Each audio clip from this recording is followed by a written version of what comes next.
Bonjour à tous et bienvenue sur Sensation. Aujourd'hui, je reçois Jean-Michel Fourgousse, maire d'Élancourt et président de l'agglomération de Saint-Quentin en Yvelines. Bonjour. Bonjour. Alors, on va parler du prix Territoria d'Or que la ville d'Élancourt a reçu en octobre dernier, c'était le 22 octobre, dans la catégorie service à la personne. Ce prix, vous l'avez reçu grâce à votre projet d'accompagner les parents pour assurer la continuité pédagogique numérique. C'est un sujet très actuel avec la crise sanitaire. Depuis combien de temps est-ce que vous accompagnez les parents dans cette continuité pédagogique ? Alors, d'abord, ça fait plus de 10 ans qu'à Élancourt, on a réformé la pédagogie dans nos écoles primaires avec le numérique. Je vous rappelle que le numérique, c'est le plus grand des multiplicateurs d'intelligence, d'innovation et de croissance. Et il va en falloir demain pour rembourser les dettes. Donc c'est en plus vous êtes dans Paris-Saclay dans une des plus belles plateformes d'innovation au monde, dans les 8 plateformes d'après le MIT. Bon, très forte culture numérique bien sûr, et vous avez la première université scientifique donc française qui est là. Bon, donc tout cela est assez cohérent. Et puis bien sûr, alors pour ce Covid, parce que ce prix est lié au Covid malheureusement. On n'est pas. Oui, c'est ça, c'est le confinement et la crise sanitaire. Quand on a vu, les enfants, effectivement, à Élancourt ont une culture numérique très forte. Bon, il faut 4 conditions. Pour obtenir ce prix, il faut faire 4 conditions. La première, c'est que la mairie se bouge les fesses pour avoir un réseau de haute qualité, ce qui est le cas, puisque vous avez un réseau fibré, Orange, qui est effectivement de très haute qualité. Deuxième condition, que les profs soient opérationnels, c'est-à-dire soit qu'ils soient formés. Donc il y a un renforcement de formation ici. Vous avez une école à Élancourt de l'éducation nationale qui forme 4000 profs par an à la pédagogie numérique. Bon. Donc il faut ça, donc les profs sont très formés et équipés aussi. Bon. Troisième condition, les élèves, il faut qu'ils soient également, bien sûr, très à l'aise et qu'ils aient du matériel de haute performance, ce qui est le cas. Ils ont les meilleures tablettes aujourd'hui sur le marché, qui sont les iPads. Voilà, bon. Et puis, dernière condition, et on l'a vu beaucoup dans cette crise du Covid, c'est le rôle des parents. Il faut que les enfants, les universitaires, ils sont autonomes, ils n'ont pas besoin des parents, ok, on a compris, mais les enfants du primaire, oui. Et quand il y a la compréhension, l'accompagnement, les formules de renforcement positif qu'on donne à un enfant ou pas, et qu'on comprend un peu le rôle de cette pédagogie numérique, bien entendu, vous augmentez les résultats, bien sûr, scolaires et la qualité pédagogique de la pédagogie distancielle. Vous avez la pédagogie présentielle à l'école et la pédagogie distancielle à domicile. Voilà. C'était les parents qui étaient la clé aussi finalement de la réussite de ce projet. Ça marchait déjà sur les 3 clés, mais compte tenu du Covid, on a dit qu'est-ce qu'il faut faire pour encore améliorer le système.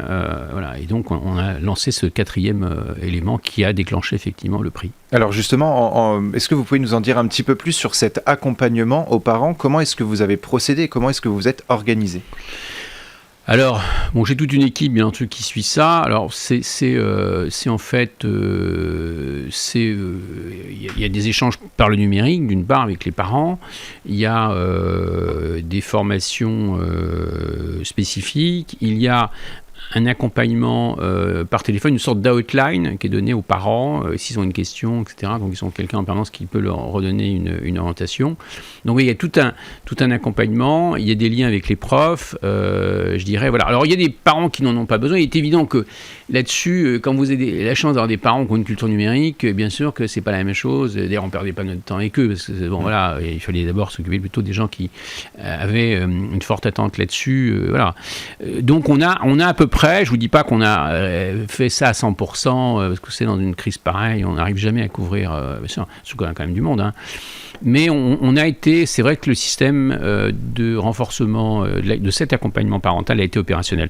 Alors maintenant, bien sûr, on nous demande de l'étendre sur les 12 communes, puisque l'éducation nationale, le département nous aide pour effectivement que Saint-Quentin soit une des plateformes vraiment d'innovation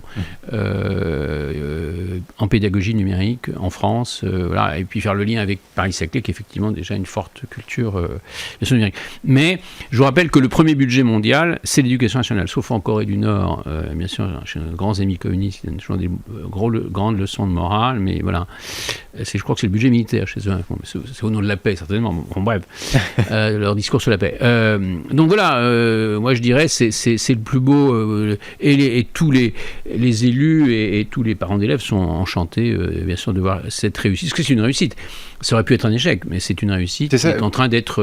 Il y a eu 2 missions parlementaires, je vous le rappelle là-dessus.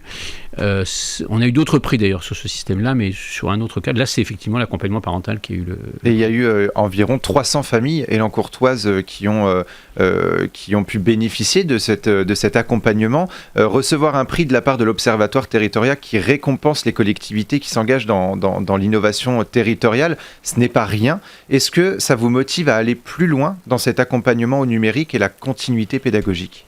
Plus loin, c'est de faire monter Saint-Quentin en Yvelines au niveau de ce prix, avec les mêmes normes. Alors bien sûr, il y a des problèmes aussi financiers, il faut se le dire. C'est que bien entendu, on a fait des sacrifices à Élancourt. Quelquefois, on a annulé les vœux. Les seniors, ils n'étaient pas heureux. Dans leur dîner annuel, bon.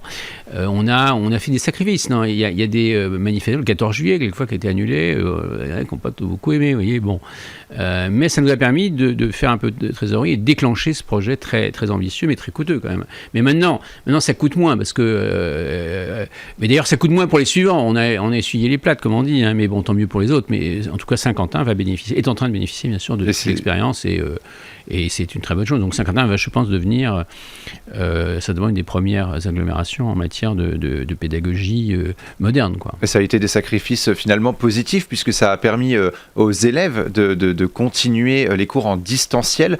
Ce n'est pas un secret, mais beaucoup de familles n'ont pas accès au numérique ou n'ont pas un accès suffisant au numérique. Le département des Yvelines a été l'un des meilleurs en termes de développement numérique et accompagnement au numérique pendant le confinement. Aujourd'hui, est-ce qu'on peut dire que le numérique est essentiel dans les établissements scolaires ?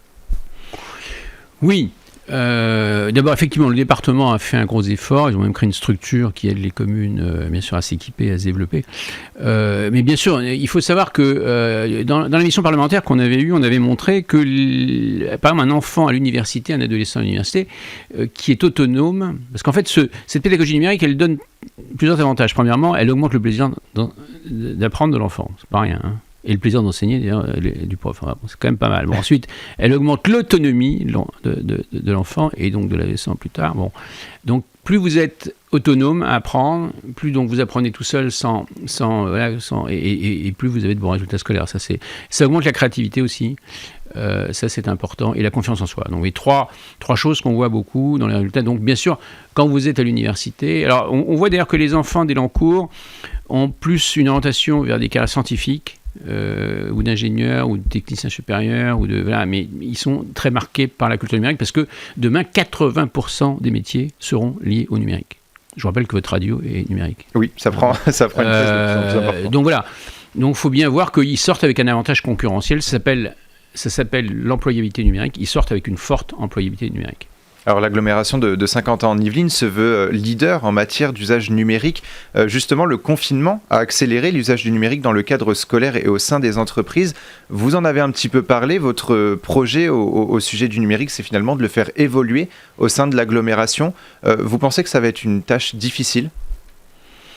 Non, parce que d'abord, on a la chance d'avoir des partenaires puissants comme la région, comme le département, comme Paris-Saclay, dans lequel on est dedans. Nous, on est le cœur économique de Paris-Saclay. Bon, on est administrateur. Bon. Quand vous avez des acteurs comme ça, le fait qu'ils aient eu, que Paris-Saclay ait eu quand même, par le classement de Shanghai, 14e, c'est la première fois que la France est dans le top 20 de Shanghai. Hein. Bon. Mais en plus, numéro 1 mondial en mathématiques, qui est quand même très lié au numérique, je veux dire que quand ça nous est tombé sur la tête, enfin, dans le bon sens, oui. On était scotchés. Là, ça d'ailleurs, on a vu des entreprises de Saint-Quentin qui changeaient leur image de marque et qui mettaient qu'ils étaient dans la Silicon Valley française. Bon, donc voilà, alors ce qui est vrai, puisque aujourd'hui, effectivement, Paris-Saclay est la Silicon Valley française. Bon. Donc, bien entendu, on a beaucoup de choses favorables. D'abord, je ne vais pas vous dire qu'on est riche, parce que c'est pas le moment d'aller dire que vous êtes riche en ce moment. On vous coupe tout. Bref. Mais on n'est pas riche, mais on est, bien sûr, on sait qu'on a quand même quelques avantages du fait d'être à quelques chaque fois, quand il n'y a pas trop d'encombrement, vous êtes à 30 minutes à Paris. Bon, une des plus belles capitales au monde, vous avez des transports qui vont encore s'améliorer demain, vous avez, 4 sites olympiques, je pense que c'est pas un hasard, donc c'est un lieu d'attractivité extraordinaire. Et vous, il y aura 5 milliards votre... de gens qui vont regarder, bien sûr, Saint-Quentin dans et votre souhait est de toute façon de continuer à faire évoluer l'agglomération de Saint-Quentin en Yvelines. Merci Jean-Michel Fourgousse d'avoir été avec nous. Je rappelle que la ville d'Elancourt a remporté le Territoria d'or pour son accompagnement des parents pour assurer la continuité pédagogique du numérique. Et pour revoir ou réécouter cette émission, rendez-vous sur notre site et application Radio Sensation.